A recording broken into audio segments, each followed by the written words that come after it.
Bullying, a hot topic in schools, and with a new law passed last session, now schools have to tell you what exactly is going on.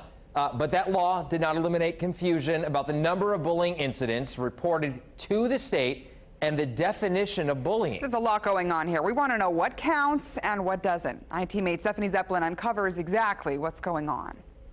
The main sticking point seems to be the definition of bullying, which I have right here. It's quite long, but there are specific points that administrators and parents need to be aware of. I remember she used to get called a dog, and they would write dog on her arms and on her binder. They even force-fed her like dog food on the bus. The old notion of kids being kids, sticks and stones may break my bones, but words will never hurt me.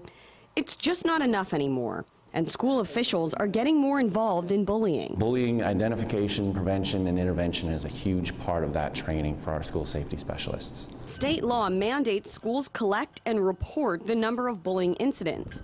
That information goes to the Department of Education, and it's posted online for all to see. So we took a look. For the 2017-2018 school year, 46% of schools across the state reported 0 bullying incidents. 84% reported 5 or fewer. Parents of bullying victims we spoke with just don't buy it. Danielle Green's case, she says a lack of response to bullying led to the absolute worst possible outcome. She had told me, please get justice. It's bullying what's killed me.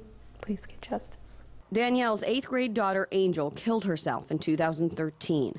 The Tippecanoe School Corporation denies Angel was bullied while attending Battleground Middle School, despite what her suicide note said. I've never seen a child write to the entire 8th grade, begging them that once you've hurt me, don't hurt others. And I hope that you can,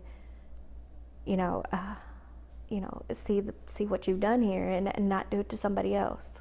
Administrators and Department of Education officials believe the big issue with bullying reporting is parents' lack of understanding with what counts as bullying. Shad Buss is on the front lines in the fight against bullying in the Tippecanoe School Corporation. He was the principal at East Tip Middle School when Angel died. The state has set out some standards for that and that we need to go by. And so that's the definition that we use. And I don't think parents fully understand that definition. There are 3 major things that lead Buss and his staff to classify something as bullying: an overt and repeated act where the power balance shifts towards one student over the other. 99% of all the reports we get are just pure conflict, kids not getting along, and generally speaking, it's a back and forth. A lot of our reports from parents, they're usually not aware that there's a back and forth going on between the situation. While Buss says his district's bullying numbers are accurate, he admits he does not think all incidents are reported.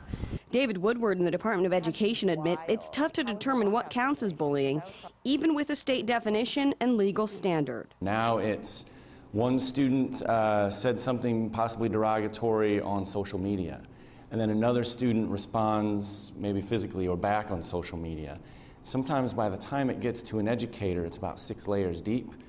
So the bullying definition, although it may be clear, how it comes into the administrator's eyes is rarely clear.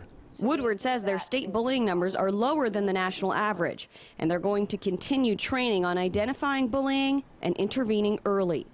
As for Danielle, she's going to continue to fight for the kids still experiencing bullying and for her Angel.